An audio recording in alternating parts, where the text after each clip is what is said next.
You ask Tiger to solve. This deals with linear equations with one unknown. The final result is x equals 4. Let's solve it step by step.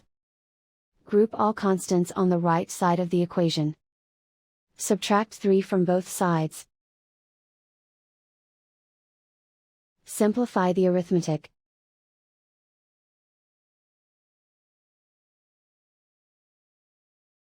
Isolate the x.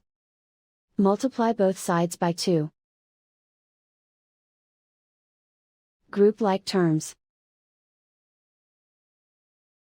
Multiply the coefficients.